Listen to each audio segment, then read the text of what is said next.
జై భారత్ ఎవ్రీవన్. ఈరోజు యువత ఏదైతే ఉందో భారతదేశం లోపల డ్రింక్స్కి, డ్రగ్స్కి, డ్రమ్స్కి బానిసైపోవడం చాలా సందర్భాల్లో చూస్తున్నాం. చిన్న చిన్న సమస్యలకి సూసైడ్లు చేసుకొని చనిపోతున్నటువంటి సందర్భాలు ఎన్నో ఉన్నాయి. ఈరోజు భారతదేశం యొక్క స్ట్రెంగ్త్ అయినటువంటి యువత ఈరోజు సమస్యల వలయం లోపల చిక్కుకొని నేనింతే, నా బతికింతే, సమస్యలు ఎప్పుడు నా వెంటనే వెంటాడుతూ ఉంటాయి, నేనేమి చేయలేను, నేనేమి సాధించలేను, ఇలాంటి పదాలు వాడుతుంటారు. నిజంగా చెప్పాలి అని అంటే పడిన ప్రతిసారి పడిలేచే కెరటంలాగా మన స్పష్టమైనటువంటి లక్ష్యం వైపు మనం వెళ్ళగలిగినప్పుడు, స్పష్టమైనటువంటి లక్ష్యాన్ని మనం ఛేదించే దిశ లోపల పడిన ప్రతిసారి పైకి లేవగలిగినప్పుడు, మన ఒంట్లో శక్తిని ఇచ్చే ఉన్నంత వరకు కూడా మనము మన గమ్యస్థానాన్ని చేరుకునే స్థాయి లోపల ఆగకుండా శ్రమించినప్పుడు అద్భుతమైనటువంటి విజయాలు మనం సాధించవచ్చు. ఈరోజు మనం చాలాసార్లు చరిత్రలు చదువుతూ ఉంటాం. ఈరోజు ఒక సముద్రం తీరాన ఒక బాబు చదువుకున్నటువంటి చదువు ఏదైతే ఉందో ఈరోజు భారతదేశానికి ఒక ఆయుధంగా మారింది. మిసైల్ మ్యాన్ అబ్దుల్ కలాంగా మారింది.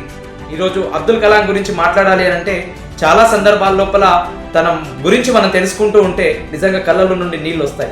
తినడానికి తిండి లేనటువంటి సమయం లోపల కూడా ఇంటింటికి వెళ్తూ పేపర్లు పంచుకుంటూ తన జీవితాన్ని సాగించుకుంటూ నేను నా దేశానికి, నా దేశం నాకేం చేసిందని కాదు, నా దేశానికి నేనేం చేయగలను అని చెప్పేసి ఆలోచించి ముందుకు వెళ్ళినటువంటి గొప్ప వ్యక్తి అబ్దుల్ కలాం గారు. పైలట్ అవ్వాలనుకున్న కోరిక ఏదైతే ఉందో 9వ ప్లేస్ లోపల అక్కడ మిగిలిపోయినా కానీ ఆ సంకల్పాన్ని వీడలేదు. నాకు ఇది మిస్ అయింది అని అంటే దీనికంటే గొప్ప అవకాశం ముందుంది, ఆ అవకాశాన్ని నేను వెతుక్కోవాలి, నా భారతదేశం కోసం చరిత్ర లోపల నా భారతదేశాన్ని నిలపగలగాలి, యువతకి ఒక స్ఫూర్తిదాయకంగా నేను నిలవాలి అని చెప్పేసి ఆ రోజు అబ్దుల్ కలాం గారు అనుకున్నారు. కాబట్టి ఈరోజు మిసైల్స్ మనకు కనిపిస్తున్నాయి. ఆపరేషన్ సింధు టైం లోపల మనం చూసాం మన యొక్క మిసైల్స్ ఏవైతే ఉన్నాయో ఎంత అద్భుతంగా పనిచేశాయో. అలాంటి గొప్ప మిసైల్స్ని అందించినటువంటి వ్యక్తి అబ్దుల్ కలాం గారు. అమ్మ నాన్న మధ్య తరగతి తినడానికి తిండి లేనటువంటి పరిస్థితి లోపల కూడా భారతదేశం గురించి ఆలోచించగలిగినటువంటి అబ్దుల్ కలాం అలాంటి స్ఫూర్తిదాయకమైనటువంటి వ్యక్తిని స్ఫూర్తిగా తీసుకొని ముందుకెళ్లాల్సినటువంటి మనకు అవసరం ఉంది.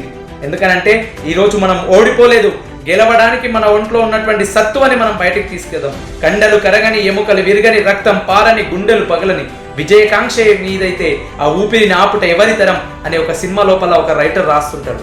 ఆ ఊపిరి ఉన్నంత వరకు మనం ఆ పోరాటంను చేస్తూ ఉండాలి. భారతదేశంని అత్యున్నత స్థాయి లోపల మనం నిలబెట్టేందుకు, చరిత్ర లోపల నిలిచేందుకు ప్రతి ఒక్క భారతీయుడు తన వంతు కృషి చేయవలసినటువంటి అవసరం ఎంతైనా ఉంది. ఆ అవసరాన్ని ఖచ్చితంగా మనం ముందుకు వెళ్తూ జీవితం లోపల ఎన్ని సమస్యలు వచ్చినా సమస్యల వెనకాల సొల్యూషన్ అనేటువంటి దాగి ఉంటుంది. ఆ పరిష్కారాన్ని మనం వెతుకొని ముందుకు వెళ్ళగలగాలి. ప్రతి సమస్యకి పరిష్కారం ఉంటుంది. ఏ రోజు కూడా నువ్వు నెవర్ గివ్ అప్ గా మనం ముందుకు వెళ్ళగలగాలి. అందుకోసమే స్వామి వివేకానంద చెప్తారు, you can do anything and everything. ఈ ప్రపంచం లోపల నువ్వు ఏదైనా చేయగలుగుతావు, ఏదైనా సాధించగలుగుతావు అని గొప్ప నిర్దేశాన్ని మనకు స్వామి వివేకానంద గారు మనకు అందించడం జరిగింది. అలాంటి గొప్ప మహానుభావులు పుట్టినటువంటి భారతదేశం లోపల మనం ఉన్నాం.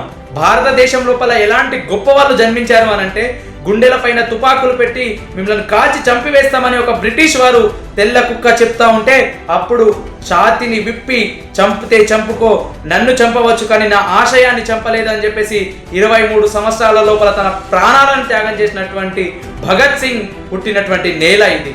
అలాంటి గొప్ప నేల లోపల మనం ఉన్నాం.